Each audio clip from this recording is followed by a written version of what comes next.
Muy bien, en este momento vamos al aire y comienza la grabación. Pueden contar los 20 segundos.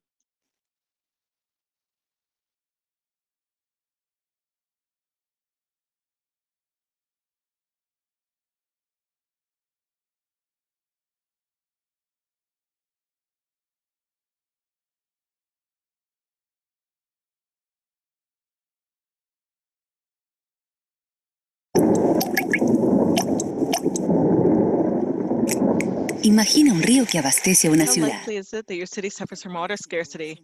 What would happen if the population grows and grows and grows?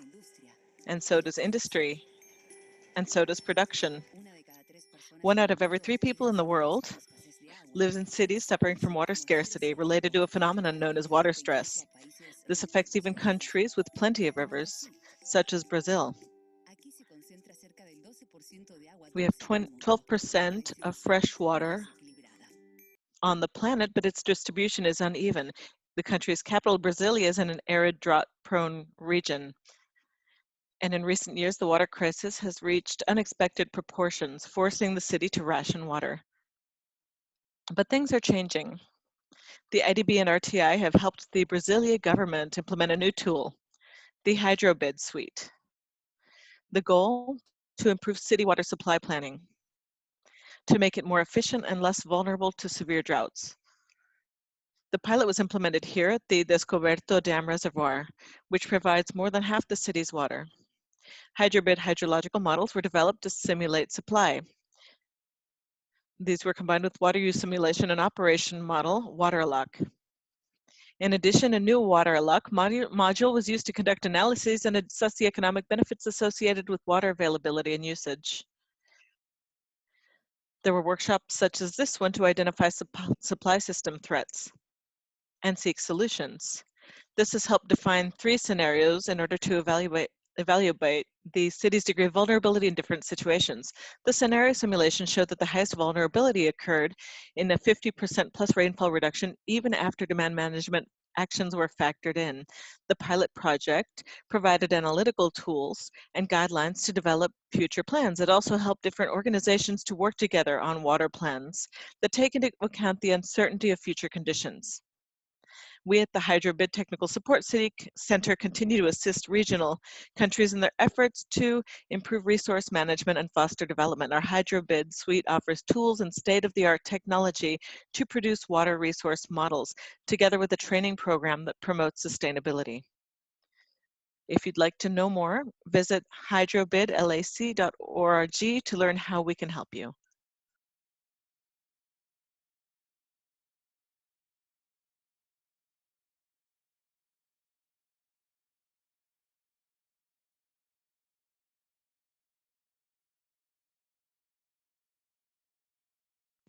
Welcome, everyone, to this 3rd meeting of the HydroBID Support Center Community of Practice. I'm Mauro Naraleso. I'm lead specialist at the Water and Sanitation Department at the IDB in Washington and the Support Center Coordinator. We had 2 successful events in Guayaquil, and this year we are getting together virtually so that we can have many more people here from different places. In 2016 at the IDB, we created this center to provide technical support for water resources, and we created a unique resource for Latin America and the world. We started with HydroBID as a model. Now we have 2 more, WaterLock and HydroBID Flood, and we are about to launch a series of platforms with free information. There are 100 agencies in 20 countries that use our model for services in order to better manage water resources and improve their capacity to change, to adapt to climate change. We've worked with academic institutions in the region and Spain to promote our tools and help train future professionals. With the World Climate Association, we are providing very high quality weather-related services. We are also actively supporting the creation, together with countries, preparation and execution of investment programs. During this event, we will have 2 sessions. Today, you will get to know about how far we've come, what our achievements have been, and you will hear from different agencies who are with us today and who have been with us for a while. They will share their experiences and expectations. with the use of this tool. Tomorrow, we will have a session that is purely technical to learn about the details as far as what our models are, what we will offer in the future, and give you an opportunity to work with us in order to understand how to improve the initiative. We will have an interesting discussion with academia in the region to determine how we can better support the education of future young professionals. Now, to kick off this event, I would like to give the floor to Silvia Cruz Varga, the Director of Social Impact for the PepsiCo Foundation. In 2016, they believed in this project and made it possible. Silvia, you have the floor. Good afternoon, and hello, team. Hello to the entire community of entrepreneurs and professionals who are listening to this event and who have implemented the project in your countries. At PepsiCo, we feel very proud of having worked with the Inter-American Development Bank in launching this specific project, which has helped different agencies, both public and private in the region, as well as businesses, to achieve better management of water resources and has helped implement projects that are helping communities around the globe to manage these resources better. Outside of Latin America, this project has been quite successful as well, and we have heard from many practitioners in this field who would love to be able to use this tool as well. The examples that Mauro and the IDB team have discussed with us have helped other countries and other regions to understand the wonderful work being done in Latin America, and especially after such a difficult year such as this one, where the lives of many practitioners and communities in general have changed and migrated into the virtual forum. So tools like this one become even more effective and are able to help us react more quickly when it comes to water resources, how we assess it and how we can react to provide this resource continuously to new generations. We would simply like to express our profound pride, and we would like to thank everyone who is involved in the meetings today and tomorrow. We would like to thank the IDB for its vote of confidence in working on this partnership together and see the results that we have attained to date. So I'd like to welcome everyone.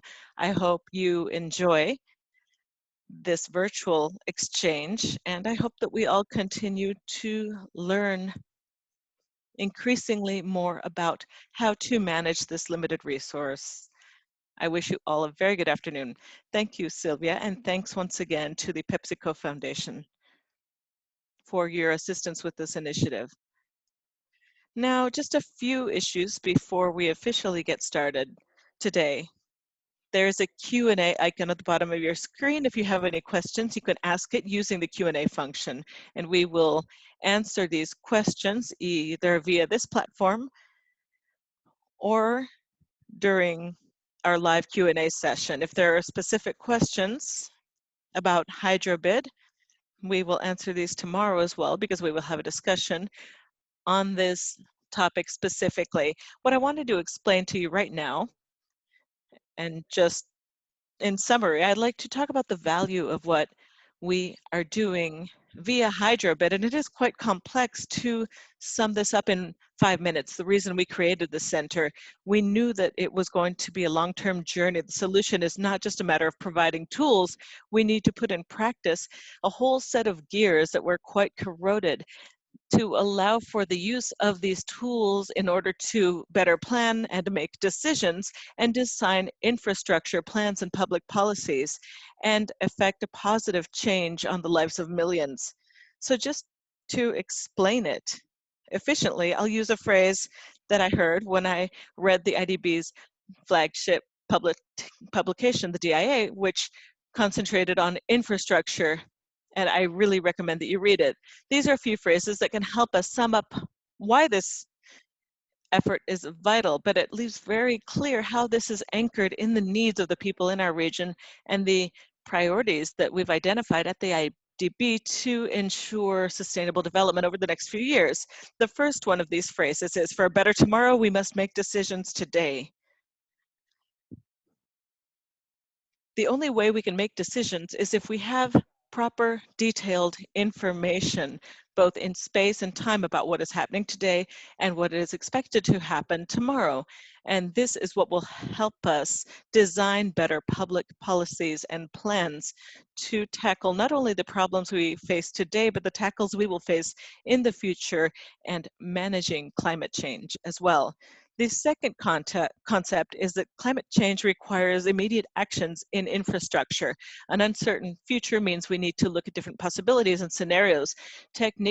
Static techniques for design are no longer useful. Models do allow us to see a series of different futures and help us understand what the necessary infrastructure will be in order to deal with these challenges. And from the HydroBID Support Center, we are applying this not only when it comes to water resources. Together with our transportation colleagues and climate change colleagues, we have developed a methodology that focuses on designing sustainable road infrastructure that will not be presented during this event, but there will be a future event during which we talk about this subject. The third concept is that technological changes in services will lead to the economic growth and will benefit the most vulnerable. Better decisions in the digital era means providing people with an invaluable tool, from the largest businesses to small scale developers, but it allows to safeguard and help the most vulnerable classes who are always the most affected by issues such as this one. And in closing, we see that the digitalization of services means that digital infrastructure must become universal, and there must be training for the use of digital services. Now, in order to do all of these things, we need to make all of these tools systematic, and we need to create a group of systems that allow to create services, which goes hand in hand with training to ensure the sustainability of the initiative. So through these simple phrases, this sums up overall how, through what we do at the HydroBID Support Center, and how this includes the needs of the region and the efforts we will undertake over the next few years to support sustainable development. Now, to go into these concepts in greater details, we will talk about our first tool. I will give the floor to Pedro Colli, who worked with me when he was a part of the IDB with the HydroBID Support Center, and today he is with us as our technical partner for HydroBID and Waterlock. Pedro, go ahead, you have the floor. Thank you very much, Mauro. It's a pleasure to be here with everyone today. I was looking over the list of participants, and I'm very happy to see several names of colleagues from water agencies and universities who work on these issues in the region. It's a shame we weren't able to meet in person for this third meeting of the Community of Practice, but we hope that next year at this time we'll be able to be together. The upside of this is that by doing this online, we can also reach a greater audience for those people who have not learned about these tools. Next slide, please.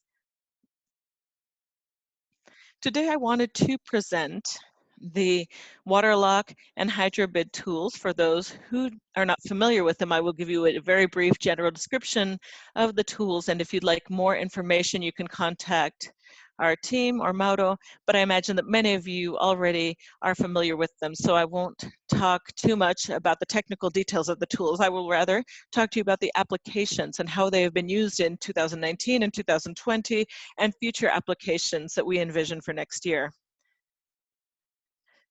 All right, so our goal is to support better management and planning of water resources. With the support of PepsiCo and RTI, we have put forward two tools that have helped us understand these two key questions. The HydroBID tool helps us answer the following question: where does water come from and how much water is available? And the Waterlock tool helps us answer the question, how do we allocate and manage water? HydroBID is an innovative tool because it has 300,000 basins included for all of Latin America and the Caribbean. These basins are available in the HydroBID database, which makes preparing hydrological models much easier, and it reduces efforts when it comes to compiling parameters for a specific basin. In HydroBID, the basins have been defined and there is a drainage pattern established for them. The database has general parameters for each basin, such as the use and type of soil, among other parameters that are necessary in order to conduct these analyses. HydroBID has a powerful engine and a drainage model that allows us to look at the supply in each basin. If we can go back to the previous slide, the model is built on a flexible platform that is easy to use, that allows for interacting with other models and for a simplified analysis of results. It is a free platform and available for all government institutions and academic institutions, universities, and academia in the region. Just to sum up then, HydroBID is an integrated system that simulates hydrology and the management of water resources under different change scenarios. HydroBID allows us to assess the availability of water currently and in the future, and it allows us to analyze sediment transportation, the behavior of reservoirs, water permits and concessions, analyzing water quality, and conducting estimates of groundwater. Now, to answer the question, how do we allocate and manage the water that we do have available, we have developed the WaterAlloc tool, which brings together HydroBID and ModSim in a platform that is based on a GIS system that allows us to provide solutions for managing and allocating water.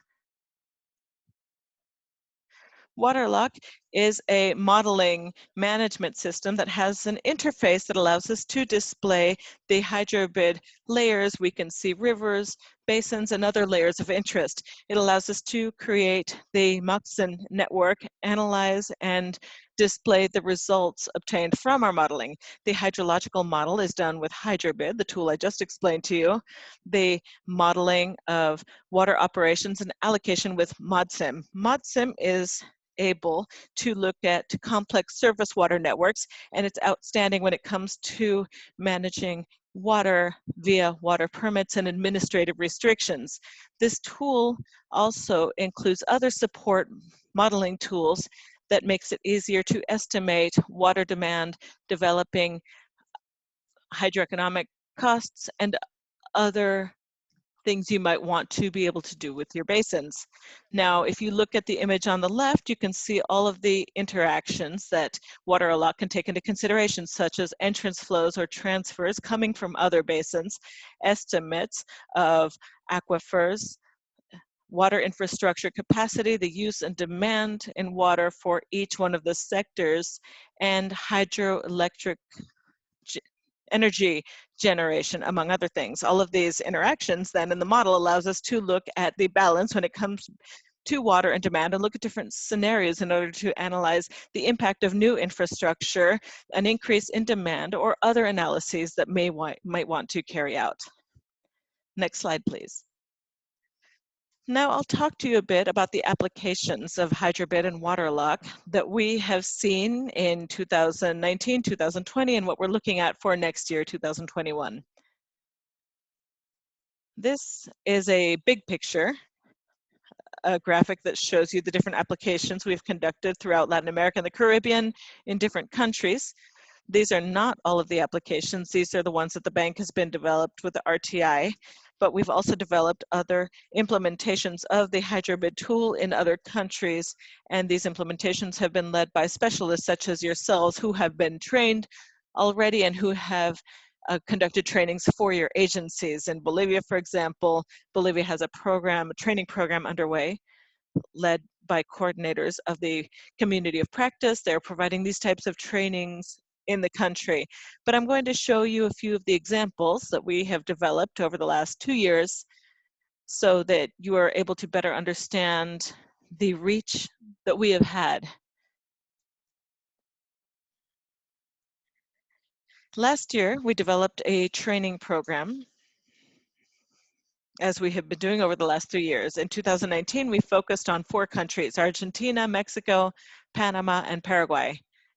Here, we worked on different types of implementations. When it came to local implementation, we worked with the province of Santa Fe in Argentina, where we worked with the city, the Municipality of Santa Fe, and the University of Litoral, the FIT School, Engineering and Water Sciences. We also worked with the state of Querétaro in Mexico, and with different state agencies in that country. We've also worked with agencies at the national level implementing waterlogged and HydroBID tools in countries such as Panama and Paraguay. In Panama, we worked with the National Water Council, and in Paraguay, we worked with the Catholic University of Paraguay, as well as with the drinking water and sanitation department, which is under Public Works in Paraguay. These implementations were very similar. Mostly, we conducted a training program, the HydroBID program, that has been very well put together. We have 4 set workshops for participants or specialists from water agencies who undergo this training are able to learn from beginning to end how to use and implement HydroBID and waterlog as tools in their basins. During these trainings, then, we trained dozens of specialists from these agencies.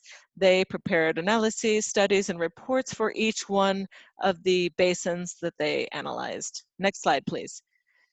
Now I'll talk to you about a few specific cases that we worked on. We did some case studies in order to solve specific problems with HydroBID and waterlog. The first case I wanted to discuss with you is from Brazil. We worked with different agencies, the National Water Agency, with CAVESP, with ARASA, and the Secretariat of Agriculture. And the main goals of this program were to support analysis for planning the provision of water in the capital of Brazil, Brasilia, by reducing vulnerability to droughts and allocate the available water resources properly among the different competitors available. We developed a modeling platform, a hydroeconomic platform, and used it to show the nexus between food, water, and energy to determine how to better allocate water resources, specifically under scarcity conditions. Finally, we analyzed the benefits, the economic benefits of different strategies or different scenarios for managing water resources for the capital of Brazil. Another case study we conducted last year, and we've moved on to a new phase this year, is from Honduras. There we worked with the Tegucigalpa water supply system. We worked with the mayor's office of the capital district. And specifically, we worked in the high plains of the Choluteca, the upper part of the Choluteca River, where there are 2 main problems there. One, there's not a continuous supply of drinking water. That's a problem for the city. I'm sure many of you know that. And 2 is future supply. If we look at the rapid demographic growth and an increase in demand that city faces. Now, we conducted this study in order to provide technical support in implementing modeling systems with support for an integrated management of water resources for the water supply agency in Tegucigalpa. We looked at current conditions of availability and scarcity for Tegucigalpa. We also looked at future conditions when it came to availability and scarcity, given the context of climate change. And we also looked at potential sources and different management strategies to reduce the current water deficit that the city faces. We conducted another case study last year, and we'll move on to a second phase, which is just beginning this year. This was in Chile. Our first project was in the Maule River Basin.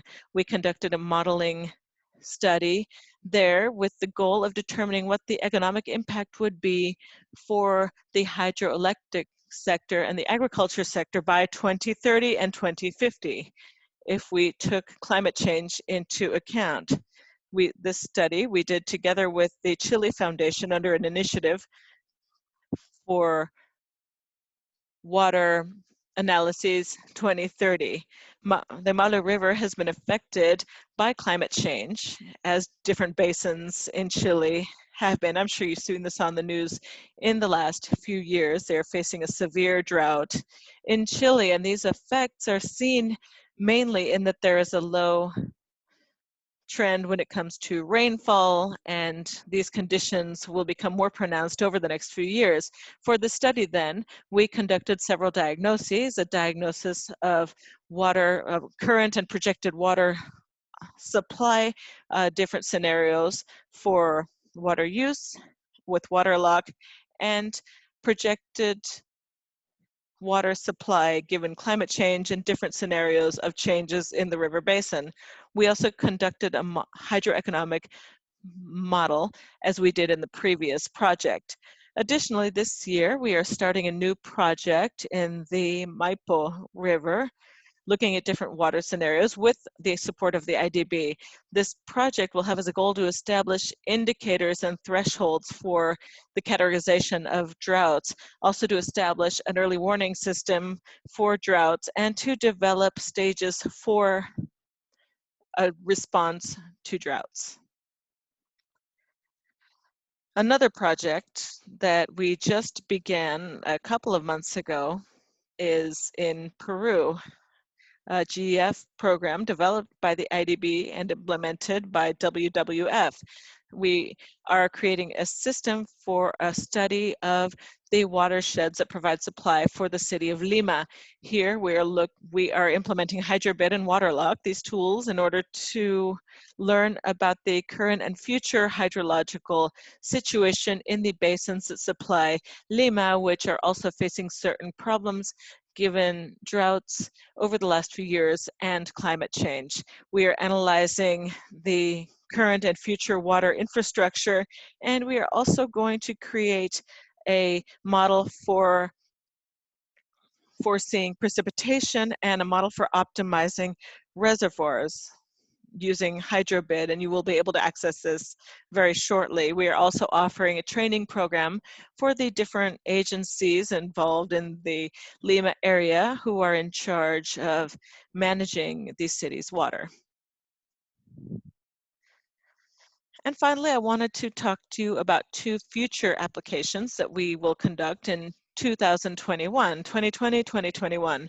Over the next few months, we will start implementing HydroBID and waterlock in El Salvador.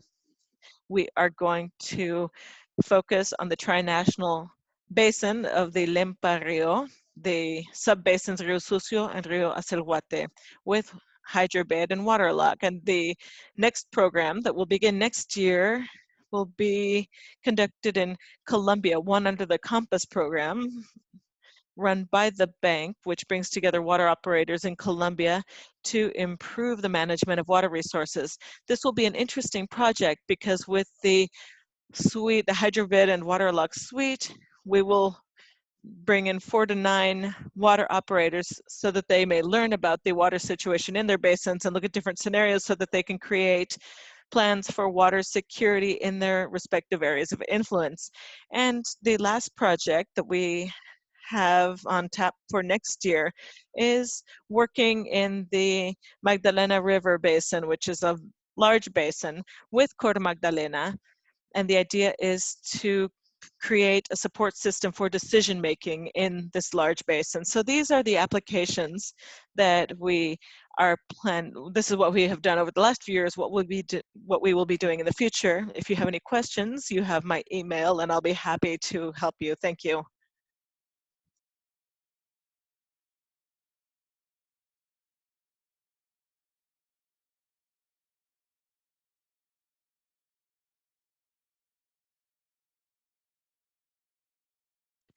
So we have everything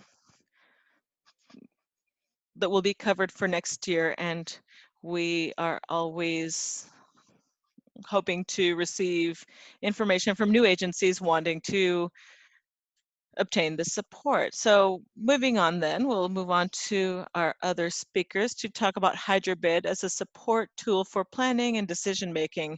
We invited two agencies, one which is one of the most recent agencies that has joined the HydroBID initiative, the state water agency in Querétaro. This was one of the last things we did in February of this year.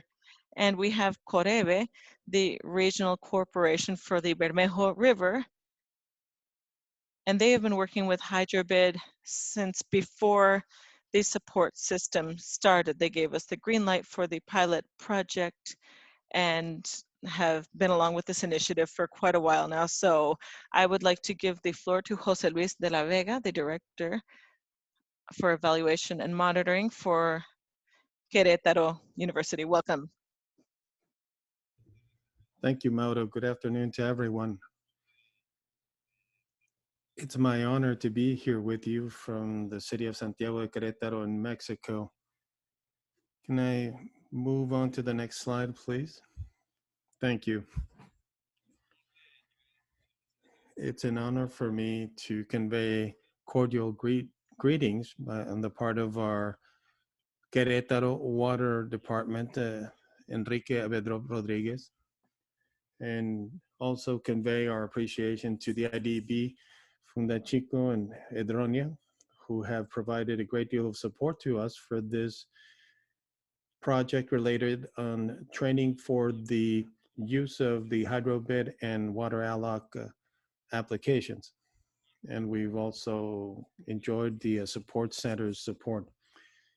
The Water Department in Querétaro is a public organization that was created in 1980 to manage water resources as well as drainage and sewage systems. The state territory is located on two hydrological basins with different characteristics. Querétaro here appears outlined in yellow, and the characteristics related to the basins include that the Pánuco Basin, and we also have the Lerma Basin that has a low water availability. So if you can see on the table, in the area we have very low availability. And of the 2,286,000 inhabitants in the state, approximately 62% are located or reside in that area. And their percentage of GDP is on the order of 82%. It's worth mentioning that this condition of population concentration in areas with low availability of water is common to the entire nation. Next slide, please.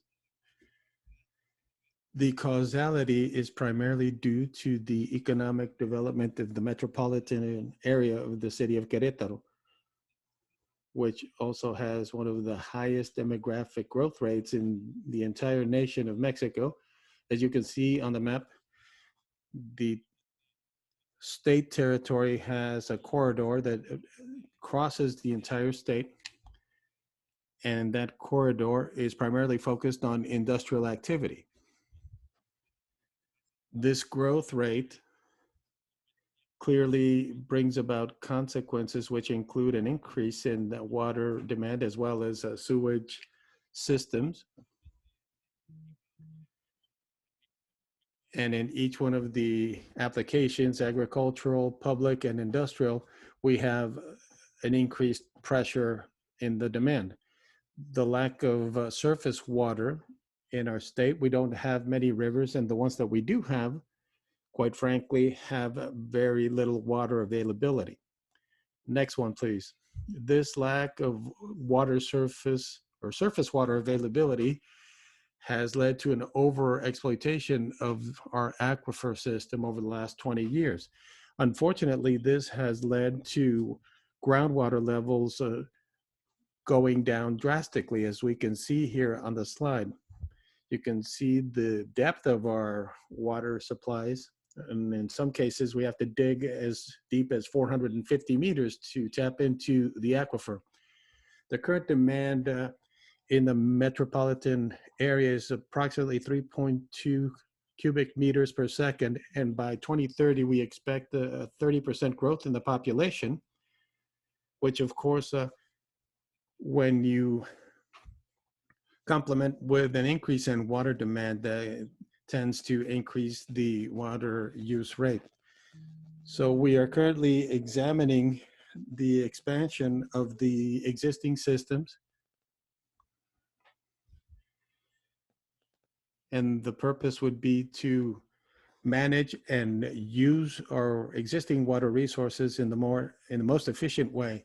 And it's important for us to have tools such as HydroBID to carry out the hydrological modeling of the basins that supply the city of Querétaro, as well as all of the suburban areas in the state.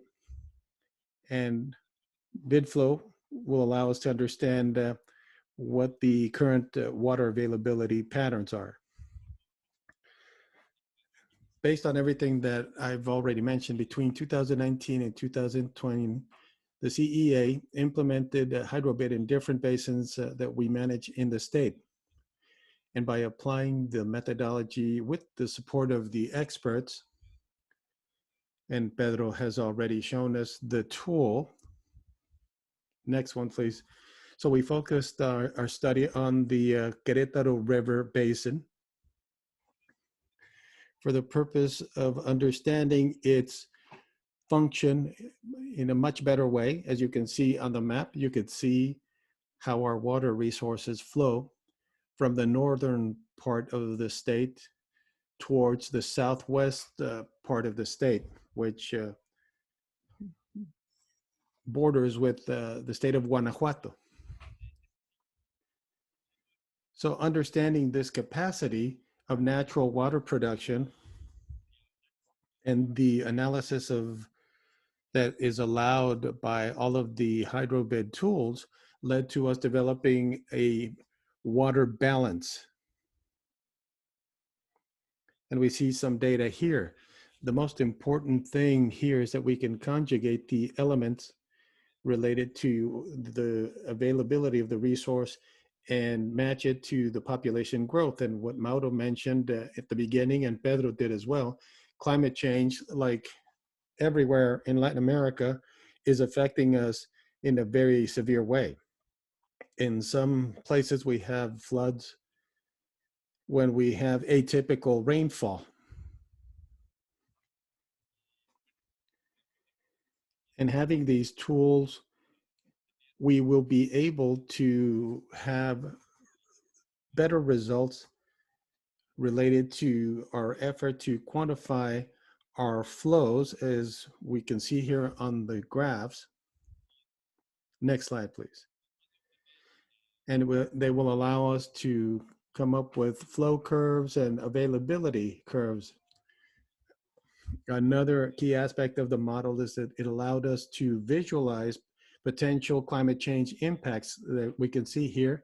And for us, the most important aspect is that we were able to achieve a reduction of 7% in the overall use of the water supply in the basin. And for us, that's the most important element. The construction and analysis of these different scenarios that I just briefly showed you during my presentation will support us in policy making and decision making for projects that could help improve our conditions in terms of the availability, supply, and sustainability. And this will ensure better security in providing the city of Querétaro with a sustainable water supply, which will also in turn be directed to companies and businesses in the industrial sector. And we cannot forget that these tools help us first and foremost calculate the severity of the problem, and they also allow us to ascertain where we can use it the best. I just wanted to thank Mauro, Pedro, Julia, Diana, Enrique, Jose, Reynaldo, and all of the people who made it possible for us to be able to learn these extraordinary tools that have allowed us to conduct much better analysis in our own department of water management resources.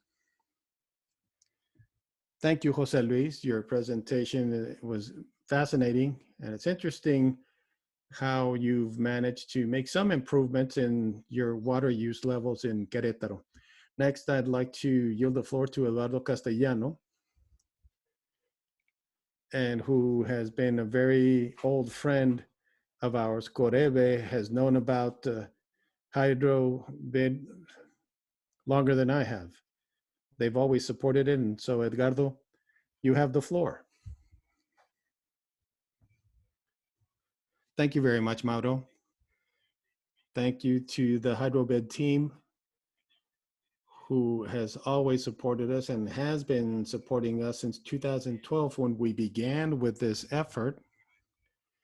And I also wanted to thank the Water and Sanitation Division at the IDB, who has allowed us to begin resolving some of our water supply issues through the use of these tools.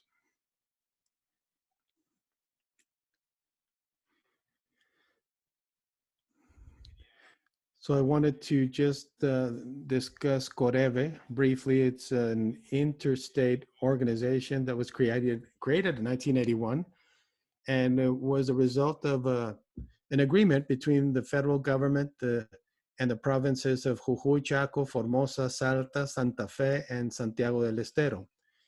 These are all communities that are connected to the Bermejo River and the Bermejo River Basin. And the idea is to undertake the necessary policies and projects to improve the water supply derived from that basin. We have a minister that is appointed by the president of the nation, and we have a board of directors that provides oversight for our operations. The Bermejo River Basin is also shared with the Republic of Bolivia. We also have a binational Bermejo River Commission, and COREBE represents the executive secretariat, and the president of the COREBE is the #2 national delegate before that commission.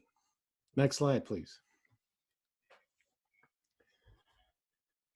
This is just to show the relationship that exists between COREBE and HydroBID, which began in September of 2012 when we were invited by the Water and Sanitation Division to be one of the first pilot projects in the use and implementation of HydroBID in the Bermejo River Basin. At that time, we had the participation of Peru, which was represented by their national water authority, Ecuador, Brazil, Ecuador from the Cuenca, the Rio Chalpi, and Pernambuco River in Brazil.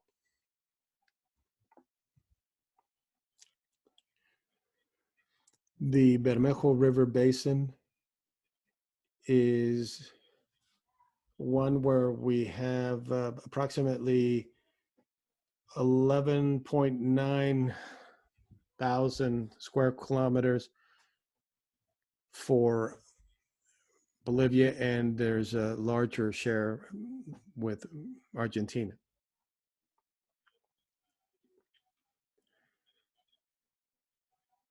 The first phase of HydroBID was implemented using the Grande River subbasin, which is the upstream basin for the Bermejo River. And we chose that subbasin because it took up an area where we had many inhabitants. The capital of a province, El Salvador, Cucuy, where the Grande River was the main water supply, and it was employed for the economic support of the entire area. It had a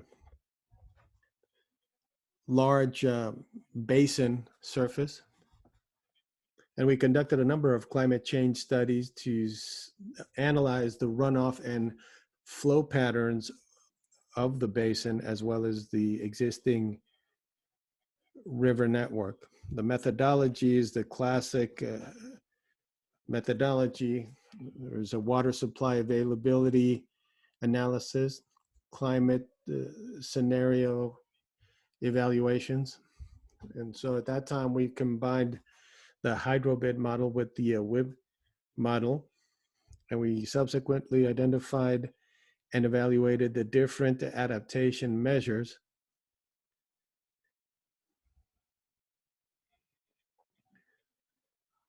This study was a study that ended in 2013. We subsequently started a second phase in 2014, where we considered that since the Bermejo River is the largest producer of sediments in all of the rivers in the Americas and the fifth largest producer of sediments in the world, we concluded that the river contributes 85% of solid material that is transported in the Middle Paraná River and the De La Plata River.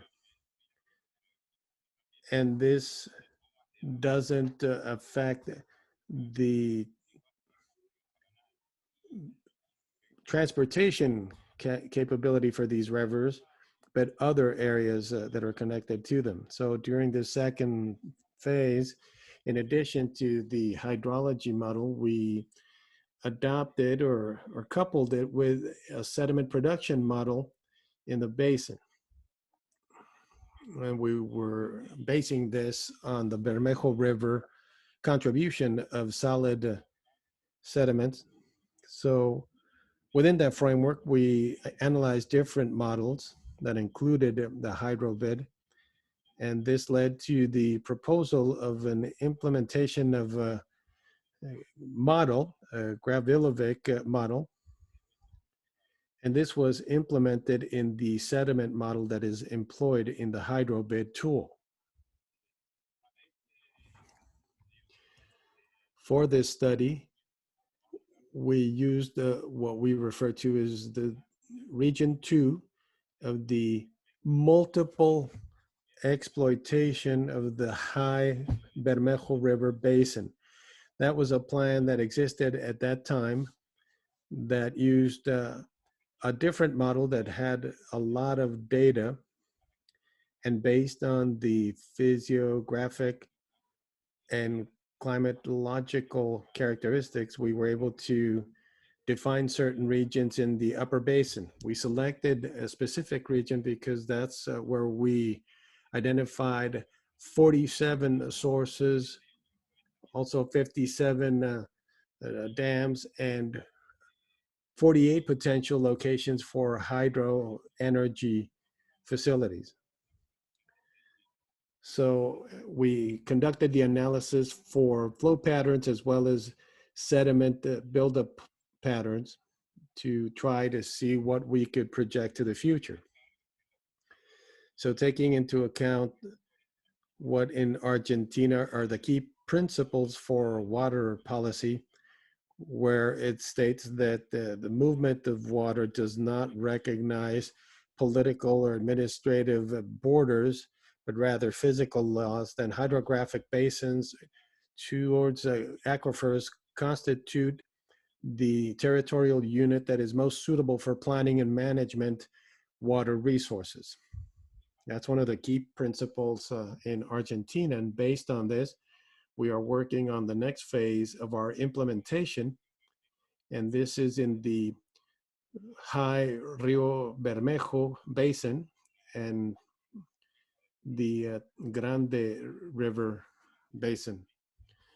And so the idea is to use the HydroBID tool to analyze the entire basin of the Bermejo River.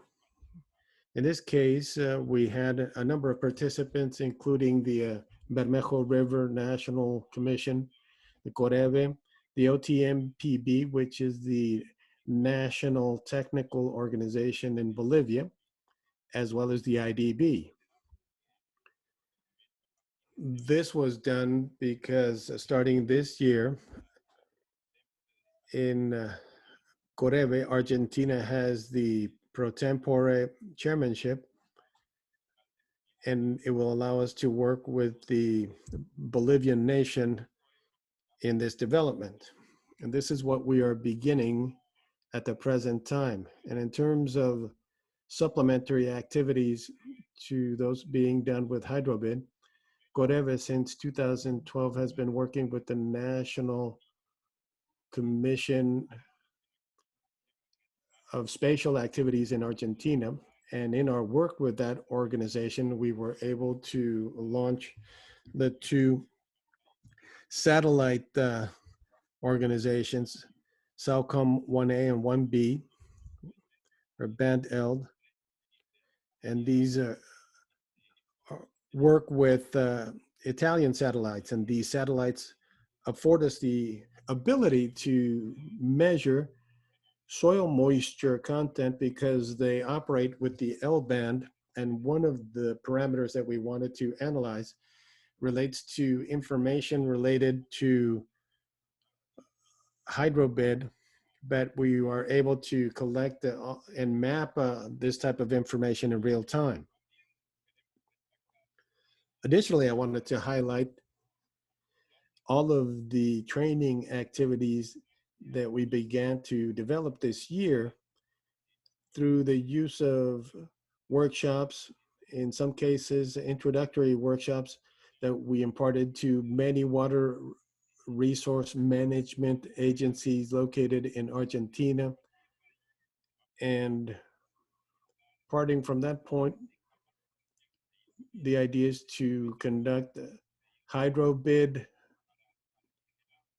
workshops as well as water alloc and other HydroBID workshops. And the idea is to be able to garner all of the hydrological information that we can collect in order to maximize the availability of these analytical tools. And we were selected as a pilot project for the study of flood patterns by the CEO's program. And this will allow us to collect more information about the basin and the different contributory elements. Thank you very much. And I yield the floor back to Mauro. Thank you, Edgardo. Thank you for describing everything that we've done and the extensive amount of work that we still have yet to do. There's a lot of things that are very interesting happening in Argentina. It's important for us to highlight everything that you've been discussing.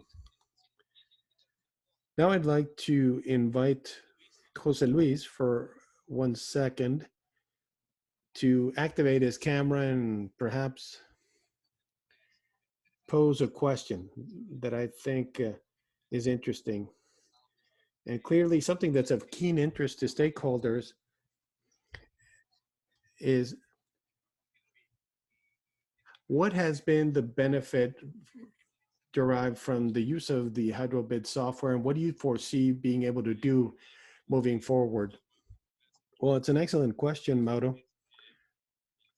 I think that the licensing of the software, I believe, is free of charge. The only cost associated that we've incurred is just putting together some equipment, computers, and so on. But in terms of actual cost, we don't really have any, because at the end of the day, everybody in our institution has a computer that has the necessary capability required by the HydroBID tool.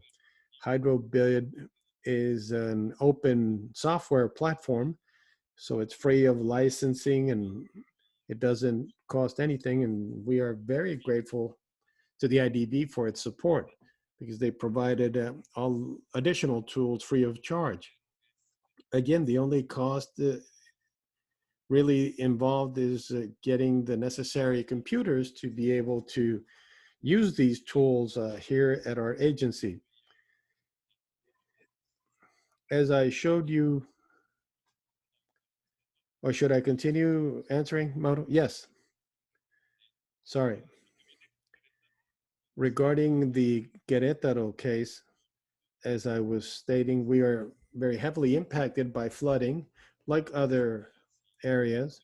And we believe that if we can manage these water flows in a more adequate way, And on top of that, continue with this relationship with you and this group that is led by you, Mauro.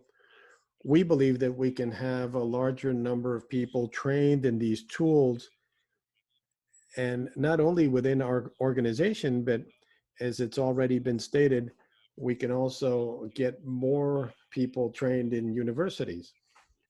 I think that we need to understand that we all need to be able to configure a support infrastructure. Those of us who were here, approximately 50 people that underwent the training, at the end of the day, at some point in time, we want to hand the baton off to somebody, maybe the newer, younger generation. And I want to applaud universities for providing training for these geographical instruments, because they are the ones who are training the people that will take this on in the future. And I applaud you for your efforts in that regard, Mauro. Thank you, Jose Luis. Edgardo, you mentioned a number of important things and a number of rather complex projects, and just completing the Bermejo River Basin project, including the contribution from the nearby basins, is a rather complex project. And how do you see being able to facilitate that process, or how can we help you make that process in managing the basin and sub-basins in a much more effective but easier way? Well, they've seen some elections in Bolivia. They will have new authorities. And so I think that we need to begin a process that we've already begun. I was mentioning that we are seeing some training in Bolivia on the HydroBID platform. And based on that, we will do everything in our power to ensure that the corresponding authorities in Bolivia will continue to support the project. We don't expect any opposition to it. Additionally, in recent years, we've been working on expanding our database on meteorological characteristics of the basin. And we hope to be able to use a number of tools to achieve that goal, but we think that that will be very fruitful. It will allow us to work in a joint fashion, and we could have a more complete perspective on the actual functioning on the river. Undoubtedly, especially in a case as complex as that one. Carlos, I don't know if we have any questions from our participants. I know we have a number of them, but I don't know if you have one in mind that you'd like to ask our panelists.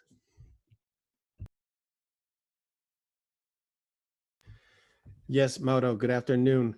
We do, in fact, have a number of questions in our Q&A room, and I want to thank everybody for your interaction. Luis Mora from Venezuela asks, how can we access MudSync Quadralog? Well, that's a question that I can answer. Basically, in order to have access at the present time, you can submit a request through the institutional email, or you can write us at www.hydrobidlab.org. And I'll ask Carlos to write that in the chat, and you can include my email, and you can reach out to us to submit your request. Very soon, we will incorporate a request form on the website. For HydroBID, you can just request that directly with us. Now, before we move on to anything else, I'd like to ask you all to submit your technical questions. These are questions that we will answer tomorrow. Anything related to the technical aspects of HydroBID and the other tools, we will answer tomorrow. You can ask all the questions you want, but those more that are more technical in nature will be answered tomorrow. So again, I'd like to thank Edgardo and Jose Luis for participating today in this event, for sharing their experiences with us regarding the case study examples of COREBE and Querétaro. We hope to continue supporting your efforts for many more years. Things are looking very good. We have a number of activities still pending with all of you, and we hope that you continue to incorporate more agencies along the way. Thank you for joining us, and I'd like to invite you to remain on the session and extend a cordial invitation to join us tomorrow as well. Thank you.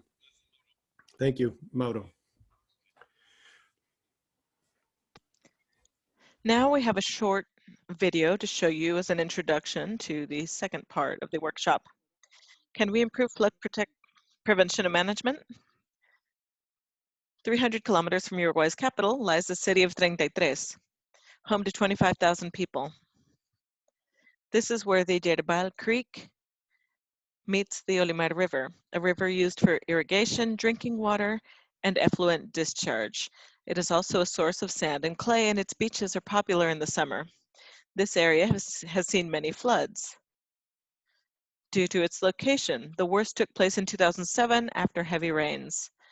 Nearly 2,000 people were evacuated, roads were closed, and a great number of homes were affected. But now authorities want to be one step ahead of flood events. That's why they've decided to use HydroBID flood to simulate what happened in 2007, helping identify the levels of threat, preparing a plan for future events, and mapping critical areas in this and other cities in Uruguay. To this end, a calculation domain outline that allows the incorporation of river dynamics was chosen. Within the domain outline, a calculation mesh is generated which shows the river's course and floodplains in greater detail with more than 54,000 triangular cells where the model determines water velocity and depth throughout the flood. The model also includes road infrastructure. The 2007 swelling event hydrographs were used. These enter the calculation domain through the Olimar River and Yerbal Creek. In addition, the boundary condition at the calculation domain's exit was defined as a uniform regimen at the Olimar Grande River. This shows how the flood impact area expands and contracts over time. And it lets us observe on a color scale the water's depth, time, and space variations by the hour, minute, and even second.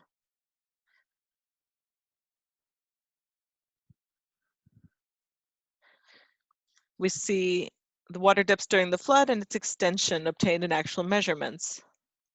Maps of the maximum depth of water were created with flow velocity and impact force. All of this data helps us understand what happened in 2007 at 33 and how it happened. It also helps us gain a better understanding of the risk of future floods in order to be better prepared. Now, Uruguay wants to replicate the HydroBID model in other cities with a history of flooding to evaluate structural and non-structural mitigation actions. Want to know how HydroBID can help your city? Visit this link to learn more about this tool.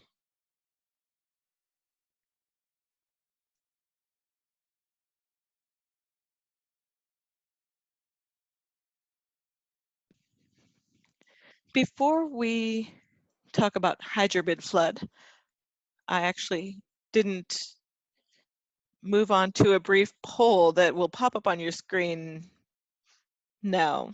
We're hoping you can help us out and answer. We have a poll now and a second poll that will pop up at the end of part 2. So if you could please answer this question on the screen, that would be great.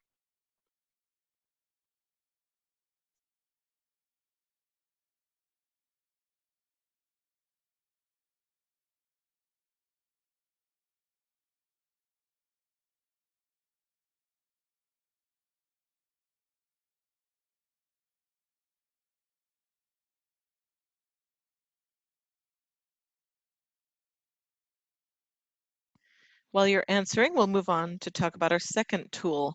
We were talking about management and planning tools at the basin level, water availability level.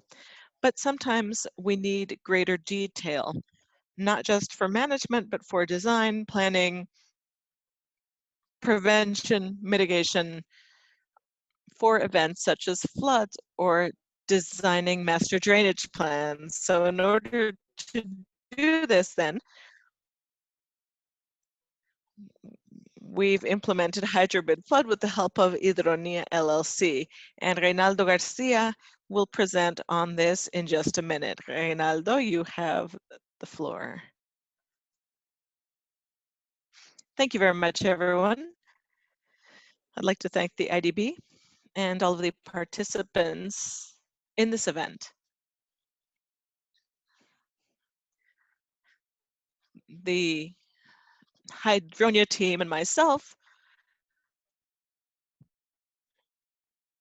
our role is more of a consultation, training, oversight role, but we're still very impressed.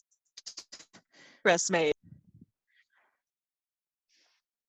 Now, I'll speak to you during another session in greater detail about what HydroBID Flood actually is.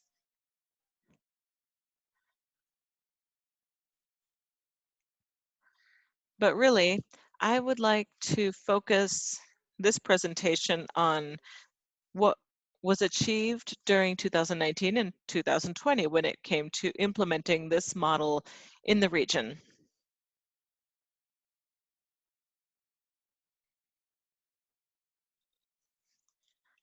First, I'd like to acknowledge the participation of a few members of the Hydronia team, Jose Rafael Cordova and Jacinto Artigas, who were a key part of this effort in providing support for all of the projects that have been implemented throughout the region. I will talk to you specifically about the applications or some of the applications that were completed using the HydroBID flood model in the cities of Santa Fe, Argentina, and Querétaro in Mexico. These were two training events on this model. And we had several people attend and participate from throughout the region, not just people from Santa Fe and Querétaro, rather in Mexico. We had people attend from other cities, and this can be seen in some of the projects, and the same thing occurred in Argentina as well.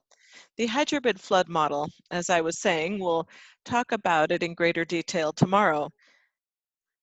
But this is a hydrological model, a water model that goes into detail to scale, which makes it different from the HydroBID model, which looks at basin models primarily. The HydroBID model is used mostly in lower parts of the basin, though it can be used at the basin-wide level in general. However, it seeks to analyze details of flow fields, of floodplains, and the impact that a flood might have in a rural or urban area.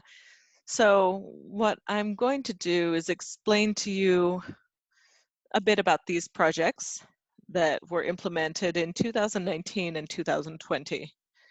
The first project is HydroBID flood for estimating the risks of flooding due to extreme rain in the city of 33, Uruguay. And this goes back to the video that you just saw. This was conducted by the engineer Jose Valles.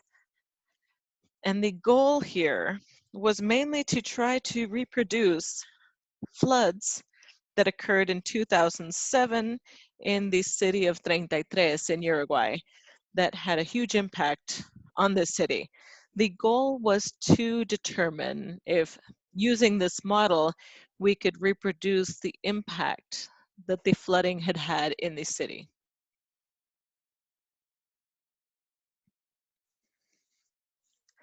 So the model was used. To use this model, you need a digital ground model, and this digital ground model shows the entire surface and topography of the area, as well as the characteristics of the river. This was included in the HydroBID flood user interface that is developed for QGIS, which is GIS that is free access, and it allows for calculation grids, but it allows one to display all of the results. So what you see on the screen, all of these figures were produced by this system. As Mauro was saying, this is free and can be accessed by any participant in the HydroBID flood program. So what this shows, what you see here is a red shape that was a part of the area that was affected by the flood, and the flood in other colors that is generated by the models. Now, the other colors look larger here because the information gathered did not include the entire basin. However, we were able to prove that in the entire urban area, the model was able to reproduce most of the areas that were affected, including the depth of the flow.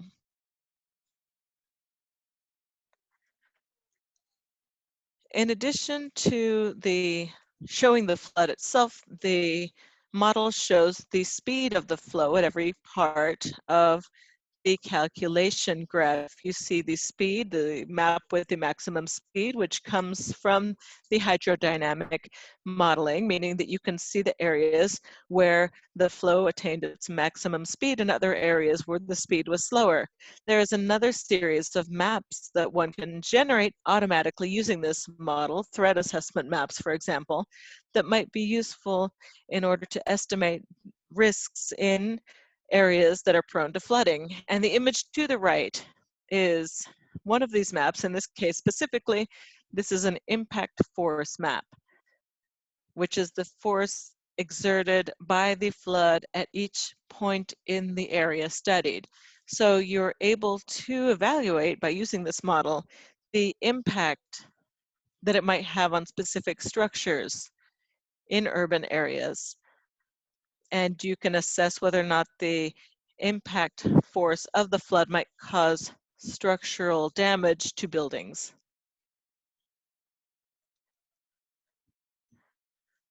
There are other applications we conducted. I'm going to show you a few. This is HydroBID flood for the Picún-Leufu basin in the province of Neuquén, Argentina. This was done by Ana Selva Martinez and Victor Burgos. I'm not going to go into the details of this, but if you are interested in learning about the details of each one of these applications, I can get these to you, or Mauro can get them to you. He can send you the information. Next slide, please.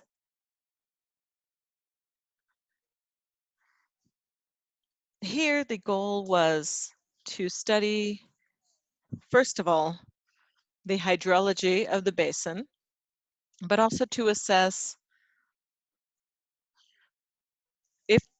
whether or not this model could be used in order to design works for flood control or transportation works, bridges, etc. Next slide. In this case, specifically, we use this model to determine what the impact of a bridge might be, a bridge that would be designed in the area you can see in the lower right-hand image. Using the model, simulations of current conditions were conducted to the left, and conditions with the proposed design of the bridge in the indicated area. And what was proven with the model was that the design of the bridge did not significantly affect the flooding colors, meaning it would not exacerbate a possible flood due to the building or the contraction of the flow that would be caused by building a bridge in this area.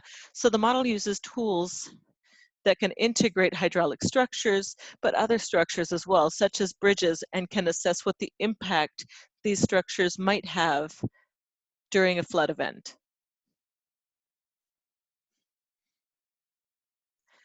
This is another project what looks at the dynamics in a basin in a prairie in the center west part of the province of Santa Fe. I won't go into great details here because Dr. Pablo Chelo is going to present in just a minute and he will talk about this in greater detail. But this is an application in Argentina based on HydroBID flood training. And this was a challenge because this basin is extremely complicated because it is very flat. There's a series of canals that are very narrow, and these channels meant there was a problem in determining what flow patterns were. Using tools then, using HydroBID flood, which lets us fine-tune the grid through these channels, we created a grid, which is what you see on the lower part of the slide. Here you can see the black dots. They're not, it's a fine tuning of the grid. These are very small cells that were generated to represent these channels, which are extremely narrow and are really responsible for the flow or the superficial runoff that we see during these events.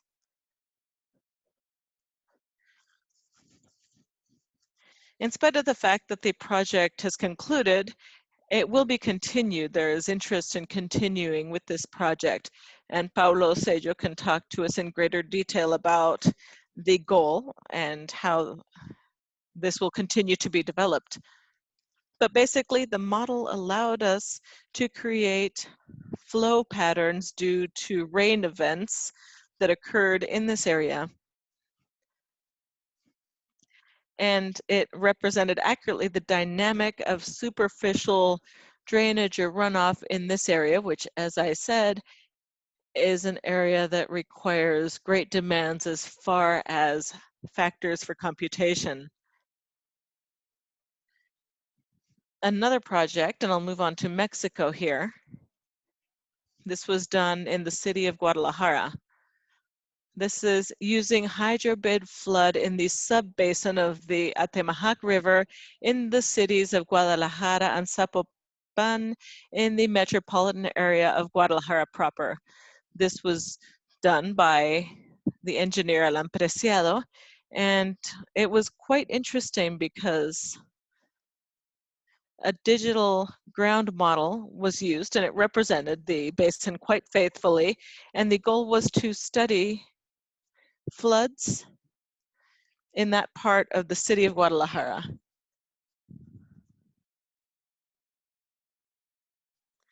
Now, if you look to the left, you can see the running of the model itself. This is an output of the model that one sees when it is being run. And to the right, we see the resulting map that shows the depths of the flow as a result of the simulation. And so here you can research what the critical areas are. For example, what areas are more or less flooded, what areas would require more attention when including urban drainage works. Tomorrow I'll talk about this a bit more. I'll talk about the new urban drainage tool using integration with the SWIM model, which is going to be used in a pilot project in the city of Santa Fe.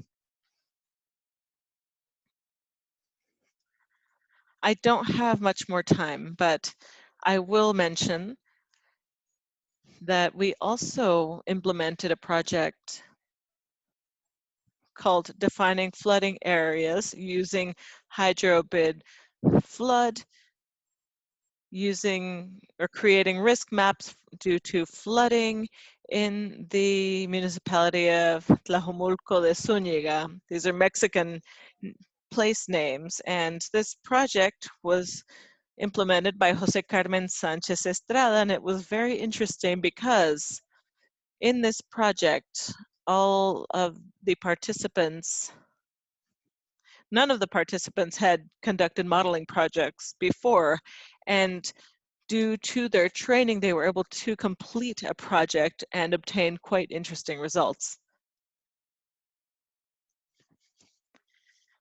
On the left, you see the mesh or grid on the left, areas with the higher resolution, hydrogram. We used here rainfall created by a hydrological study. And finally, the flood maps for different scenarios. You can see to the right, you see scenario 1 and scenario 2. It's a comparison of flood zones where current conditions are studied, as well as works that are being designed for flood control. And we can see the impact of those works and how they reduce flooding spots in different parts of the city. At any rate, that is what I wanted to explain. These are not all of the projects that we did. These are perhaps the more relevant projects that were conducted, but other projects were completed as well. And in closing, I just wanted to say that in most of these projects, or perhaps in some of these projects, we had people who had experience in hydraulic modeling, such as in the city of Santa Fe and other areas. But for many of these people, it was the first time that participants used a model of this type. And via the training that was provided, and after providing support afterwards, each one of the groups independently, due to their own efforts, were able to carry out this work.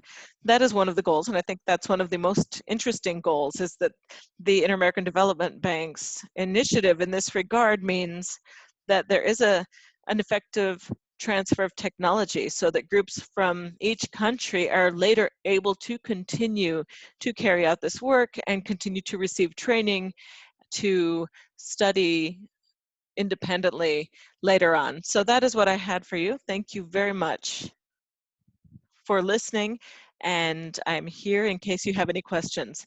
Thank you very much, Reynaldo, for your presentation. That's a very interesting case study, and we'll go back to it and talk about the technical aspects tomorrow. As Reynaldo said, one of the most interesting things in our transfer process is that we have experts in numeric modeling, hydrology, etc. This is a very comprehensive process, and it really helps people learn all the technical skills they need in order to conduct these studies responsibly, which is the most important part. So let's move on now to the last part of session 1 of our third meeting. We have two presenters, very good friends, two very different topics.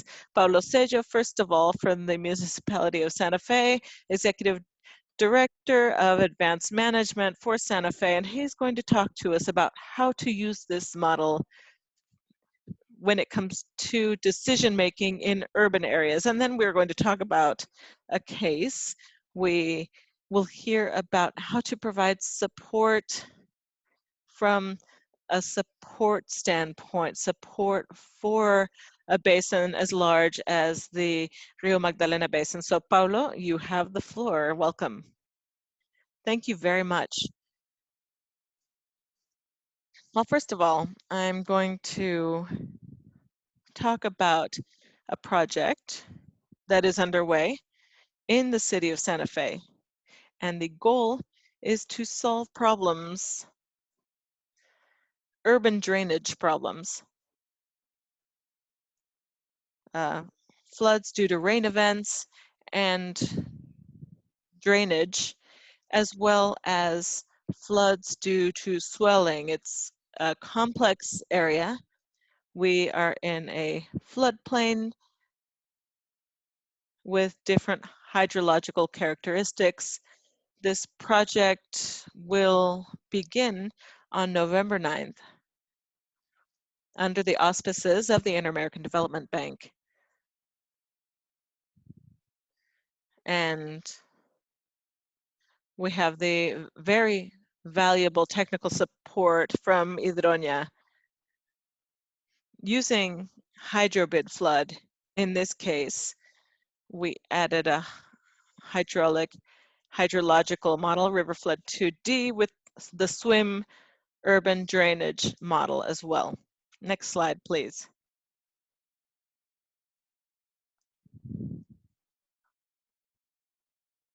So just to give you a description of the study, the city of Santa Fe is the capital of the Santa Fe province in Argentina. It's a regional node with industry, agriculture, and animal husbandry. And the surface of this area is 7,300 hectares. We have 400,000 inhabitants. This area is located between two valleys. There are floods from two rivers on the plains, Paraná and Salado, and we can achieve 3,900 cubic meters per second. We have the Paraná system to the east and peaks reaching 50 to 60,000 cubic meters per second. So this is a very advantageous from the social and economic perspective. And we do depend on rain for several commercial activities. However, extraordinary floods accompanied by intense rain have put the city at risk on several occasions. So in order to mitigate these adverse effects, the city currently has over 230 drainage canals with the goal of draining away excessive water to the east and west of the city. These waters discharge first into a series of peripheral reservoirs, which you can see here in blue on the map. And this stored volume during rain events in the reservoirs are finally evacuated using 39 operational points made up of pumping stations that operate when the rivers are high, and there are gates to discharge the excess when the level of the river permits. In addition, the city has over 37 kilometers of defenses that have been built. Next slide, please.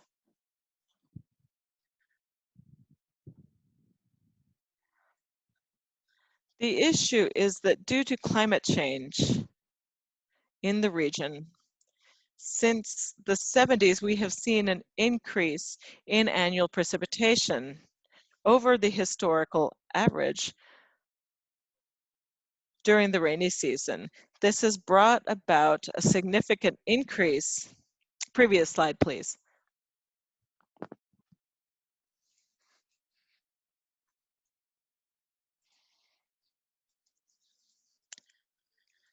This has meant a significant increase in the threat of flooding.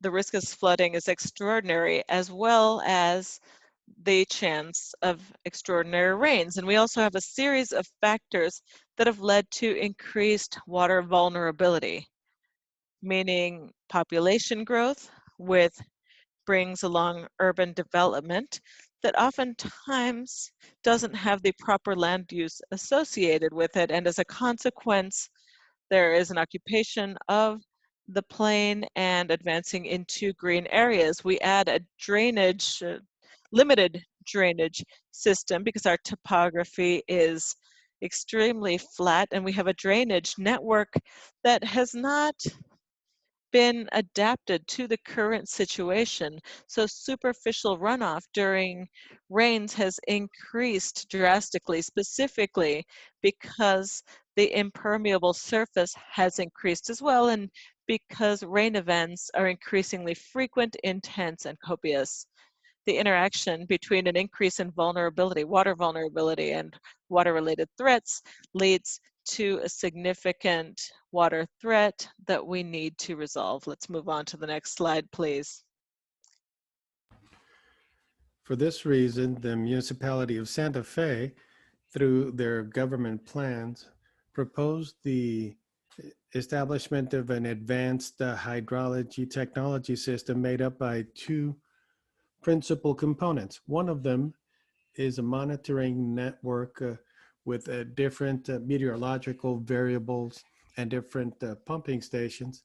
And through the real-time broadcasting of data to a centralized location, it allows us to provide follow-up to a series of storms in both rivers as well as reservoirs. And it also allows us to conduct operational follow-up activities for these different infrastructure sites. And the second component is represented by the mathematical hydrological model for the bases. So we would implement the HydroBID flood software developed by Hydronia for the Inter-American Development Bank. And this is coupled with the River Flow 2D, which is mathematical modeling. And it also is coupled with the urban drainage model. So the building of this model will be conducted within the framework of workshops and consulting services that serve to train risk response personnel as well as managers of the system. And this would be under the auspices of the IDB with the support of Hydronia. The goals would be to facilitate decision-making in a robust way for the purpose of mitigating hydrological risk and building a more resilient city. Additionally, we want to optimize investments for better basin management. So this is a very interesting project that we are going to be conducting starting on November 9th. Reynaldo presented a little bit about the work that we conducted last year, but that was at the rural basin level. In this particular case, we will be presenting this in a conference this upcoming 15th of November. But in any case, we haven't had the opportunity to present that here at ECOP, but based on what Reynaldo explained, I think we have more than demonstrated the model's capability to simulate the function and behavior of these hydrology systems that are so complex, as well as basins in grasslands and other areas. Thank you very much. Thank you, Pablo. I think that this is going to be one of the most important systems that we will be supporting because it will represent a revolution in terms of how we manage early alert monitoring systems, especially in urban areas. Now I'd like to yield the floor to Hydronia, who is working on the project in Magdalena and who will speak to you about a project that we just began recently, and it's one of the projects that we will be supporting from the support center here at HydroBID. Go ahead, Hydron. Hello, Mauro. Good afternoon. Good afternoon to everyone. We convey greetings from Barranquilla, both a coastal city and a city that is on the banks of a river. Time is short, and so we're going to move on to our presentation. Again, we'd like to thank the IDB for including us in this process. We had not progressed as much as other colleagues who have presented, but we are moving forward in a very solid way. And I think that you can see how we have managed to progress significantly. Next slide, please. Well, just briefly, Magdalena is an entity that's a corporation, really, an independent corporation that's managing the Rio Grande River, or the Grande River in Magdalena. And we see a lot of port activity. We have a number of land management activities, energy distribution and generation, and we also work with renewable energies. Like other countries, we have developed the necessary legislation. We enacted the law 161 in 1994, which afforded us an official capacity. We are an industrial commercial enterprise that is a property of the state. One important aspect that relates to CORMAGDALENA is that we are invested with the necessary faculties for the coordination and supervision of water resources and the integrated management of the Magdalena River. And we engage in this coordination effort in accordance with the standards and national policy related to the environment. And we also work with the hydrographic basin and all of its contributors or tributaries with relation to the various aspects that come into play in terms of the behavior of the river flow and also reforestation.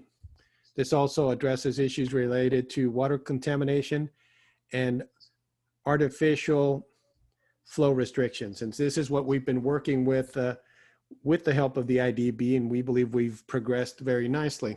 Just to provide a little bit of context related to our basin, we are a jurisdiction that has authority over more than 120 districts, and the law gives us the mandate to manage the Magdalena River Basin.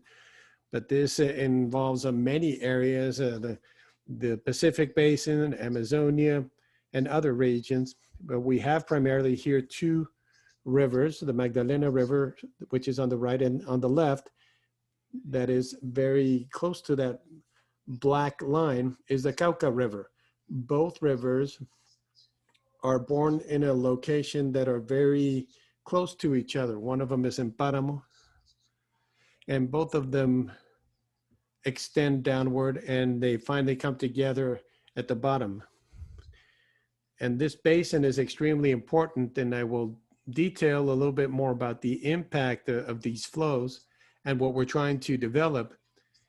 All of this is due to the fact that this basin basically is the area where 77% of the population resides. So we have 728 municipalities, which represent 66% of the total population. It covers 19 states, and I won't detail any further, but we do see some pretty high numbers, and we see the vast importance of this macro basin.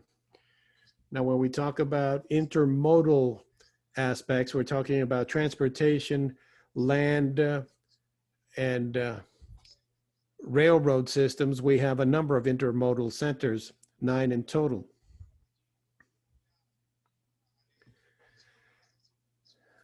I'm not going to read it, but we have all the characteristics, physical characteristics of the Magdalena River, where it is born, where it ends, the approximate length, according to sources, it varies anywhere from 1,528 to 1,600 kilometers long. It has more than a very high number of affluents or tributaries. Here in CORMAGDALENA, we've been engaged in a very strong transformation effort. We've tried to strengthen some areas beginning last year.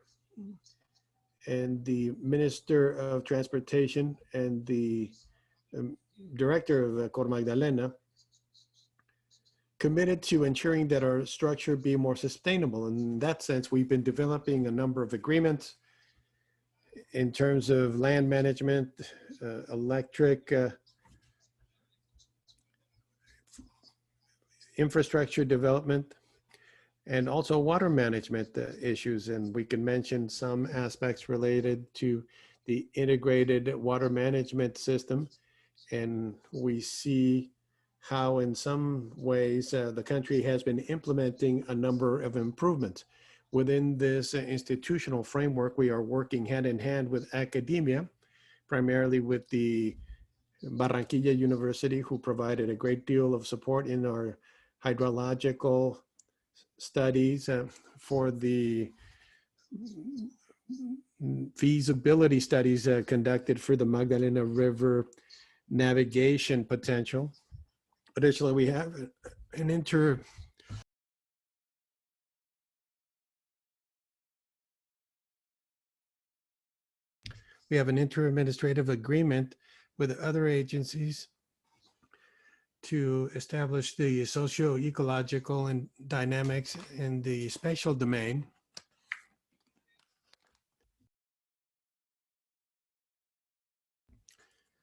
Likewise, we have a number of partnerships with shipping companies, and we address hydrology issues that could be affecting the navigation of the various waterways. Mauro has participated in some of these committees, and he understands what the process is, and we have made some progress with regard to management practices of these waterways.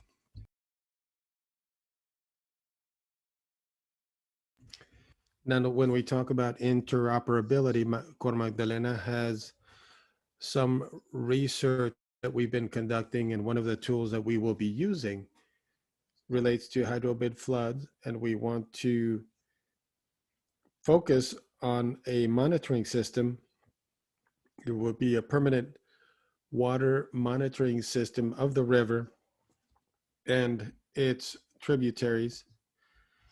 And we will also conduct extensive sedimentation analysis, which is very important for waterway navigation purposes.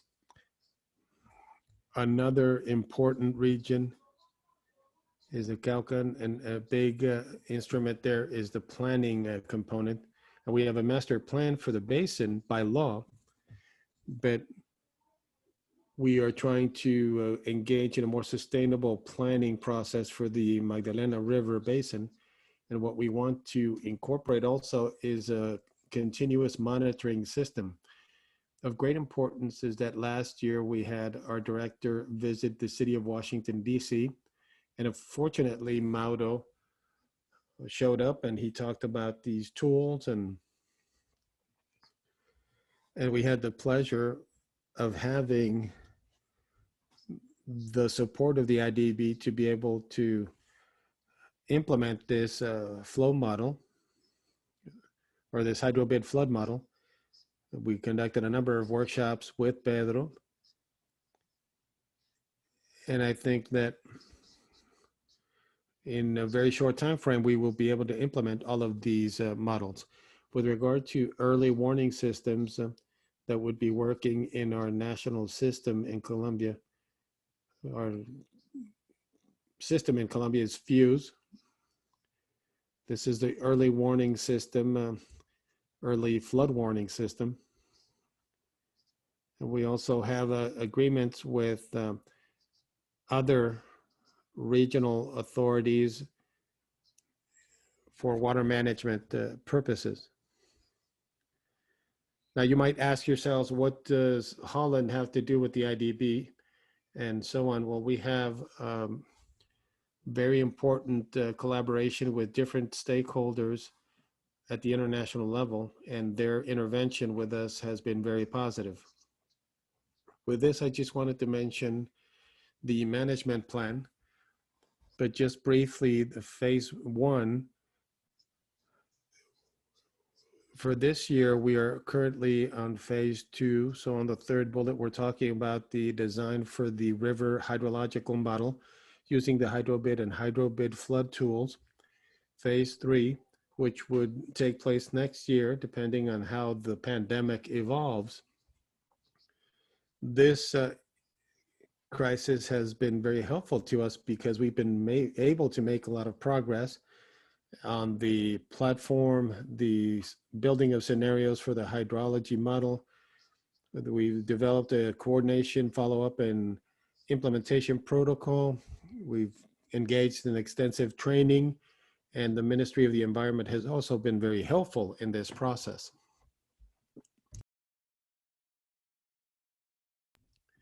So when we talk about the impact through the use of HydroBID flood in the decision-making process, we can highlight three. It's important for flood mitigation projects, and when we talk about designing systems for urban systems, this is very important. We have a number of important river systems in Colombia, Barranquilla, and many others. A lot of urban centers that face similar situations. We have here the case of Barranquilla, and we hear a lot of related to the urban drainage issues, and so it makes it more important to create a distributed hydrology model, as explained by Mauro, which includes the rainfall components. These are elements related to climate that are important, and when you combine these with factors that are relevant and that we need to know about, we can then subsequently establish deficits, surpluses, and we can see how these things are affected through different activities. And so at the end of the day, these simulations for us will be a very attractive tool that will allow us to have a better alert or warning system, especially when we see La Niña phenomena in this part of the world. And in this part of the world, the Niña phenomena is creating a very heavy impact. In the Magdalena River, we've seen a great deal of variability. Yesterday we had 278, today we had 338. Tomorrow we might end up with 240 something, and these variations in the flow are things that we haven't been able to control and that we need to take into account, and that's part of the impact, and the decision making in this regard will be extremely important. So that's all I wanted to share. Thank you, Hight. Unfortunately, the time just flew during this virtual event. There were many questions, but we will have other opportunities for people to submit questions. I wonder if we can show the poll, the last poll that we have, while I introduce, just to end this first session. And I want to thank all of you for your presence. And I'd like to now yield the floor to the division head of water and sanitation at the IDB, Sergio Campos. Thank you, Sergio, for joining us. No, Mauro, Please go muchas ahead. gracias a ti y a Mauro, todos los thank you, colegas que and forman parte thanks de la to comunidad all de of the prácticas. colleagues that are part of the Para community of nosotros, practice. HydroBID ha sido For us, una HydroBID herramienta muy has buena a been través de a la cual hemos podido, very good tool estoy en mute, that ¿no? we've been able to use. A través de la cual hemos podido fortalecer HydroBID, through nuestros which we've been diálogos able to en temas, strengthen en un tema our tan importante dialogue como el de in la an gestión de issue los that is recursos so hídricos. important, such Todos as sabemos que water el cambio resource climático management. está We all para know that quedarse, climate change is here to que stay. nos pide que creemos It infraestructura más demands that we create more resiliente, resilient más sostenible. infrastructure, more El COVID sustainable nos ha recordado infrastructure. exactamente lo COVID has mismo, reminded us y que the lo exact hagamos mucho same más thing, rápido. and we need to La gente do it necesita agua much para more lavarse las rapidly. manos, People esa need agua water to se wash their origina en hands. nuestras cuencas, poder We need gestionarlas y to poder manage administrarlas bien the es water in our importante. basins in an Y appropriate and effective feliz way. de escuchar a I was Ayrton y very a todos los happy colegas, to Pedro, hear Ayrton and all the other colleagues, Hydronia, Pedro, de que Hydronia, ya no solo estamos talk about trabajando that con HydroBID, we're sino not que just estamos working with hablando, HydroBID, but we're desarrollando also modelos talking que nos about permiten developing models that will planificar allow us mejor las to inundaciones, engage in y better más flood importante aún, planning, ayudarnos a tomar and more decisiones, porque importantly, will help us to para make tomar una better decisión es decisions. importante tener In order to buena make información. important decisions, Antes you no teníamos buena absolutely información, need pero luego good cuando uno solo information. tiene We la didn't have that información, previously, but once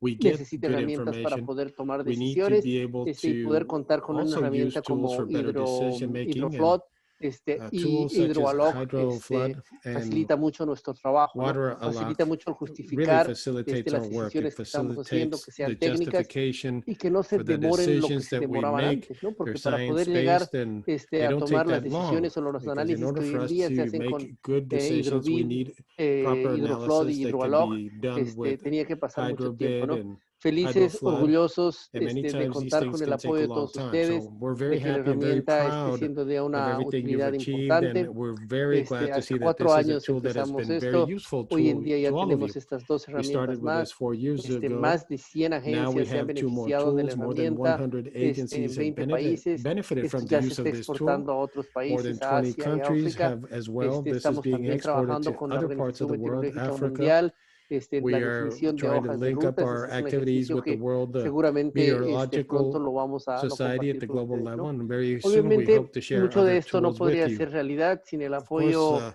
much of this would not be permanente possible e without the incesante permanent de la Fundación and PepsiCo, tireless que support of the creyó PepsiCo en Foundation. HydroBID y nos ha They venido believed in apoyando, HydroBID from the outset, and they've facilitando been providing a los great deal of intercambios, la support and comunicación, facilitating the la exchange visibilidad de of esto y el ideas, poder llegar a communication, ustedes, ¿no?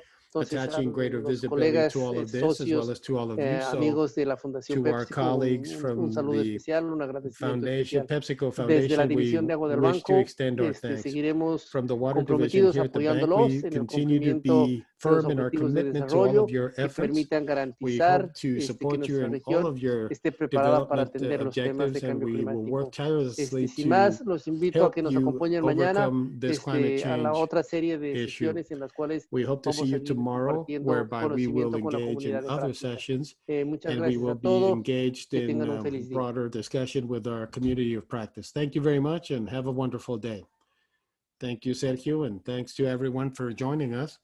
We'll see you tomorrow for our technical sessions and our conversation with academia. luego. Thank you very much. We'll see you tomorrow.